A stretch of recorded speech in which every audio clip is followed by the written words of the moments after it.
हम सब के मेहमान, हम सब के आन बान शान जनाब बैरिस्टर असदुद्दीन अवैसी साहब तशरीफ फरमा हैं। बस खामोशी के साथ सुन लीजिए, मैं अपनी 2-3 मिनट में अपनी बात पूरी करता हूं। मेरे भाइयों, मैं एक मिनट रुके, यही है सामने देख लीजिए। मेरे भाइयों, मेरे दोस्तों, मैं सबसे पहले पूरे जोकीहाट विधानसभा की तरफ से मैं इस्तकबाल करता हूं कौमी सदर बैरिस्टर असदुद्दीन अवैसी साहब का और उनकी पूरी टीम का कि इस जोकीहाट के अंदर वो तशरीफ लाए। 2 लोगों के साथ मैंने ये टीम यहाँ शुरू की थी अब से 8 साल पहले, और अल्हम्दुलिल्लाह वो टीम इतनी मजबूत हुई कि सन 2020 के अंदर यहाँ पार्टी कामयाब हुई है। और मैं सर से बस इतना कहूंगा कि इंशाअल्लाह सर, मैं पूरे जोकीहाट विधानसभा के तरफ से कह रहा हूं कि इस बार भी पार्टी यहाँ पर कामयाब होगी और पार्टी को कामयाब करेंगे इंशाअल्लाह। और जो लोग बोलते हैं कि बहुत पुराने तुर्रम खां हैं, ये नई नस्ल किसी तुर्रम खां को नहीं जानती है। इनको इंसाफ चाहिए, इनको आवाज चाहिए, और वो एक ही जगह पर है, मजलिस इत्तेहादुल मुस्लिमीन के प्लेटफॉर्म पर। मैं वादा करता हूं इंशाअल्लाह इस बार भी पार्टी जोकीहाट से कामयाब होगी और 100% होगी इंशाअल्लाह। बस इन्हीं चंद बातों पर मैं अपनी बात खत्म करता हूं। बहुत शुक्रिया। अस्सलाम वालेकुम वरहमतुल्लाहि। हमारे साबिक एमएलए बहादुरगंज के जनाब तौसीफ साहब वो आएंगे, अपनी बात पेश करेंगे।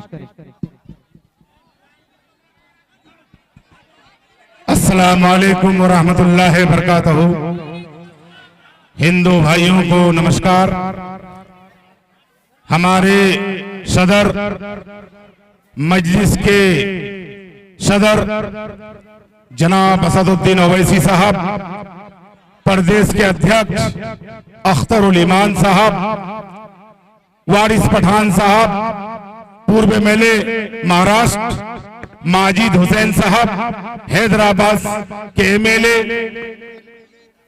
आदिल साहब, और दिगर हमारे तमाम एमआईएम के कार्यकर्तागण, और खास करके दूर दराज से आए हुए हमारे माँ बहन और हमारे गार्जियनों, हम लोग न्याय यात्रा में निकले हैं।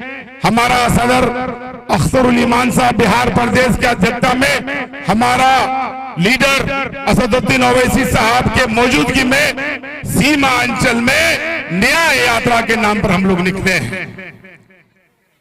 हम लोगों को कहा जा रहा था कि बी टीम है, लेकिन हमारा सदर असदुद्दीन अवैसी साहब ने कहा अख्तरुल ईमान साहब को कि आप लिखित तेजस्वी से आप गठबंधन का बात कीजिए। 1 नहीं 2 नहीं 3 चिट्ठी देने का काम किया गठबंधन के लिए, लेकिन तेजस्वी यादव अपने आप को महान समझते हुए, बिहार का बाहुबली समझते हुए हम लोगों को दरकिनार कर दिया। यानी मुसलमान का वोट चाहिए, लेकिन मुसलमान का नेता के साथ गठबंधन नहीं करना चाहता है। न्याय यात्रा इसलिए निकाला गया है कि आपके पास इंसाफ मांगने के लिए आए हैं हम लोग। हमारा सदर साहब आपसे इंसाफ मांगने के लिए आया है कि बी टीम कौन है, ये आपको तय करना है। अख्तरुल ईमान साहब तो 6 सीट का ही मांग किया था, 5 सीट उन्होंने जीता था, 1 सीट और मांग रहा था, लेकिन ये तेजस्वी यादव अपने घमंड में चूर है। इस बार साबित कर देना है कि मुसलमान का वोट सिर्फ लेने के लिए जानता है। अगर मुसलमान का नेता को गठबंधन नहीं करेगा तो हम लोग भी उसको समय पर हम लोग हमारा पार्टी, हमारा नेता, अपना पार्टी, अपना नेता। इतना कहने के बाद मैं इतना जरूर कहना चाहता हूं कि तेजस्वी यादव जी पूर्णिया में अपने भाषण में कहे थे कि एनडीए में, यूपीए में वोट दो या नहीं तो एनडीए में वोट दो। ये अपने भाषण में कहा था। मैं उनसे कहना चाहता हूं कि आप 18 महीना का सरकार में आपने वादा किया था कि 10 लाख नौकरी देंगे और पता चला कि उसका स्वास्थ्य विभाग में एक भी नौकरी बहाली नहीं हुआ है और स्वास्थ्य विभाग पूरी तरह से चौपट हो गया बिहार में। आज एक तो माँ बहन योजना चला रहा है, हमारा माँ बहन को यानी 4.5 करोड़ महिला है बिहार में, अगर 2500 रुपया महीना दिया जाएगा तो 1.5 लाख करोड़ महीना देना पड़ेगा। बिहार सरकार का बजट ही नहीं है इतना, इसीलिए ये योजना माँ बहन योजना ठगेरा योजना है। जिस तरह से नरेंद्र मोदी ने कहा था कि वोट दो 15-15 लाख सबके खाते में चले जाएंगे, किसी के खाते में आया?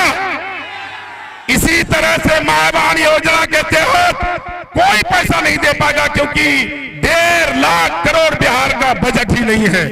बस यही कहा करके मैं रुखसत होना चाहता हूं। जो कि हाथ में पार्टी जिसको टिकट दे आप लोग वेलकम कर देना। असदुद्दीन ओवैसी साहब का हाथ मजबूत करना, क्योंकि यहाँ के लोग, आप लोगों ने एमआईएम को वोट दिया था, आप लोगों ने पतंग छाप को वोट दिया था, आप लोगों ने मजलिस को वोट दिया था। आज बिकने का काम किया है जिसको आप लोगों ने जिताने का काम किया था। ऐसे लोगों को जवाब देना है आपको। यही कहा करके मैं आप लोगों से रुखसत होता हूं। अस्सलाम वालेकुम व रहमतुल्लाहि व बरकातहू। अब हमारे